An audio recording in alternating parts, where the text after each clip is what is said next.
কাৰ বাইকত কোনজনী ছোৱালী ঘূৰে তাৰ হিচাপ তই নলবি ভোলা। শিলৰ দৰে হ ভোলা, বজ্ৰৰ দৰে হ ভোলা, বৰফৰ দৰে বন্দী কবিৰ থবি, হৃদয়ৰ নিভৃত কোণৰ পৰা নিগৰি। নমস্কাৰ, সকলোকে স্বাগতম জনাইছোঁ আৰু সকলোকে ৰঙালী বিহুৰ আন্তৰিক শুভকামনা জ্ঞাপন কৰিছোঁ। আশা কৰোঁ সকলো ভালে আছে, সকলো কুশলে আছে। আজি যতীন মিলি অফিচিয়েল ইউটিউব চেনেলৰ মজিয়াত কবি দেৱজিৎ হাজৰিকা আছে। মই আপোনাক আমাৰ চেনেললৈ স্বাগতম জনাইছোঁ। ধন্যবাদ।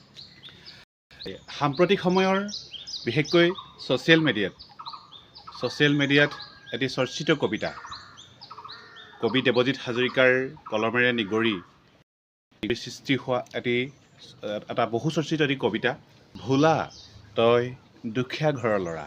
সেই কবিতাটি ইমান মন পৰশা হৈছে, বিশেষকৈ গ্ৰাম্য পটভূমিৰ ওপৰত লিখা সেই কবিতাটিয়ে সকলোকে আকৰ্ষণ কৰিবলৈ সক্ষম হৈছে। লগতে পাঠক সমাজে যথেষ্ট ভাল পাইছে, কাৰণ এই কবিতাটিত চহা মানুহৰ কথা কোৱা হৈছে, চহা জীৱনৰ কথা কোৱা হৈছে। ধন্যবাদ। প্ৰথমতে মই সকলোলৈকে ৰঙালী বিহুৰ শুভেচ্ছা জ্ঞাপন কৰিছোঁ আৰু যতীন মিলি ইউটিউব চেনেললৈ মোৰ ধন্যবাদ আৰু কৃতজ্ঞতা জ্ঞাপন কৰিছোঁ। বিশেষ দেৰি নকৰোঁ, কাৰণ মোৰ যিসকল মোৰ চেনেলৰ শুভাকাংক্ষী আছে, মোক আপোনাৰ বহুত কেইগৰাকীয়ে অনুৰোধ কৰিছে যে আপুনি দেৱজিৎ হাজৰিকাৰ সেই ভোলা তই দুখীয়া ঘৰৰ ল'ৰা সেই কবিতাটি দেৱজিৎ হাজৰিকাৰ কণ্ঠেৰে শুনিব বিচাৰিছে। গতিকে মই বিশেষ দেৰি নকৰোঁ, আমি কবিতাৰ মাজলৈ যাওঁ। ধন্যবাদ। মই কবিতাটো পাঠ কৰি দিছোঁ, কিবা ভুল ত্ৰুটি যদি থাকে আপোনালোকে ক্ষমা কৰিব। ভোলা তই দুখীয়া ঘৰৰ ল'ৰা, ভোলা তই দুখীয়া ঘৰৰ ল'ৰা, ধনেৰেহে সুখ কিনিব পাৰি, সেইবাবেই তই দুখীয়া। তোৰ দেউতা আধিয়াৰ কৃষক, মাৰ মহাজনৰ ঘৰৰ বন কৰা তিৰোতা। দুখ নকৰিবি, দুখীয়াৰ দুখ নেথাকি সুখীয়াৰ থাকিব নেকি? তই মেট্ৰিকটো পাছ কৰিলি, মই ক'লোঁ ইমানতে সামৰ, বাপেৰে ক'ৰ পৰা পঢ়াব তই নুশুনিলি, মৰ এতিয়া ছাতি ফুটি কৰি। কলেজৰ ফিজ, ইউনিফৰ্ম, কিতাপ কাগজ, গাড়ী ভাড়া, পৰীক্ষা পালেহিয়েই এডমিশ্যনৰ ধাৰকে মাৰিব পৰা নাই, সুত বাঢ়ি আকাশ চুলেগৈ। ভোলা বাওনা হৈ চন্দ্ৰলে হাত নেমেলিবি, তই দুখীয়া ঘৰৰ ল'ৰা। কলেজলৈ গৈ হোটেলত চাহ মিঠাই নেখাবি, লগৰীয়াৰ লগত ফেৰ নামাৰিবি, সিহঁতৰ দামী পোচাক চোলা পেণ্টবোৰ পিটিকি চুই নাচাবি, কাৰ বাইকত কোনজনী ছোৱালী ঘূৰে তাৰ হিচাপ তই নলবি ভোলা। পুষ্টিহীনতাত ভোগা তোৰ দুপতীয়া চেৰেলা যৌৱন গিলি থৈ দিবি ভোলা, সিহঁতৰ লগত তই ফেৰ নেমাৰিবি। ৰাতি বৃন্দাবনৰ সপোন নেদেখিবি, তাতকৈ কুৰুক্ষেত্ৰই ভাল। পাইছনে গোন্ধেটা মাংস পোলাওৰ, ভাহি আহি নাকত সোমাইছে, কেনেকৈনো ৰুধিবি। ফপৰা ছাইত ইলুটি শিলুটি কৰি থাক, দুটা আলু আৰু বেঙেনা এটা, ভোলা তই দুখীয়া ঘৰৰ ল'ৰা। পাব পাৰ 4টা নম্বৰ বেছিকৈ, হ'ব পাৰে তোৰ হাতৰ আখৰকেইটা ধুনীয়া, তোক কলেজীয়া গাভৰুৱে নেচায়। প্ৰেমৰ জখলাত তই নবগাবি ভোলা, গিলি থৈ দিবি তোৰ স্নেহ বিগলিত হৃদয় টান পোৰাৰ বিননি।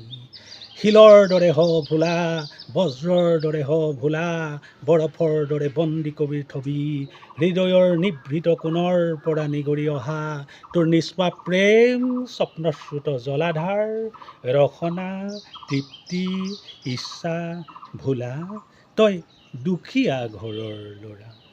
ধন্যবাদ। সঁচাকৈ অতি হৃদয়স্পৰ্শী কবিতা। আচলতে গ্ৰাম্য লোককথাৰ ওপৰত লিখা সেই কবিতাটিয়ে যথেষ্ট সমাদৰ লাভ কৰিবলৈ সক্ষম হৈছে। আৰু কবিয়ে অৱশ্যে নিজে কবিতা লিখে, কিন্তু কবিয়ে বৰ্ণনা নকৰে কবিতাৰ অৰ্থ বা ৰহস্য কি। কিন্তু মই হাজৰিকা ডাঙৰীয়াৰ পৰা জানিব বিচাৰিম, এই কবিতাৰ সৃষ্টি ৰহস্য সম্পৰ্কে যদি মোৰ পাঠকসকলক যদি অলপ জনাই দিয়ে।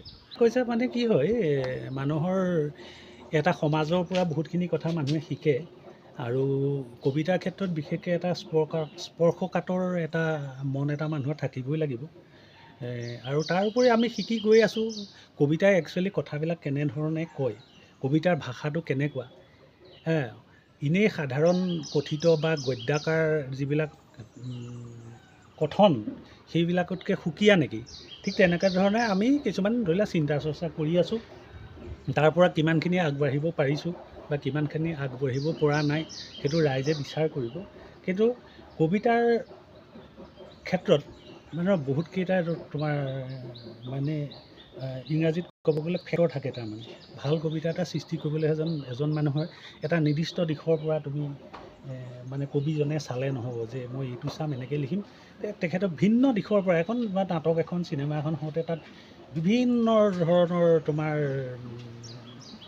বিষয়ে মানে সংযোগ হয়, সেই সংযোগ হৈ পেলাই এটা সৃষ্টি হয়। ঠিক তেনেধৰণে কবিতাও ঠিক তেনেকৈ ধৰণৰ এটা বিষয়। মই ঠিক তেনেধৰণে ভাবোঁ আৰু সেইভাগদৰেই আগবাঢ়ি গৈ আছোঁ। কবিতাৰ মাজেদি যদি কিবা ক'ব পাৰি মানুহক, হৃদয়ৰ কথা হওক, সমাজৰ কথা হওক, বিভিন্ন ধৰণৰ কথা হওক, প্ৰকৃতিৰ কথা হওক, গতিকে তেনেকৈ ক'বলৈ চেষ্টা কৰিছোঁ। কিমানখিনি সফল হৈছোঁ, কিমানখিনি সফল হোৱা নাই, সেইটো ৰাইজৰ বিচাৰ আৰু। প্ৰিয় দৰ্শকসকল, যিসকলে এই মুহূৰ্তত আমাৰ এই ভিডিঅ'টি চাই আছে, আমি হাজৰিকাৰ যি হাজৰিকাৰ কলম শক্তিশালী হোৱাটো আৰু বিচাৰিছোঁ। আৰু লগতে হাজৰিকাৰ কাব্য চৰ্চাৰ যি ধাৰা, সেই ধাৰাও অব্যাহত থাকক, আমাৰ চেনেলৰ পৰা আমি ধন্যবাদ জ্ঞাপন কৰিছোঁ।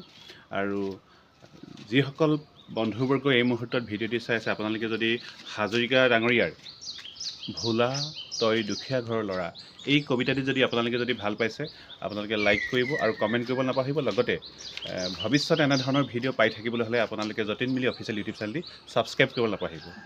ধন্যবাদ।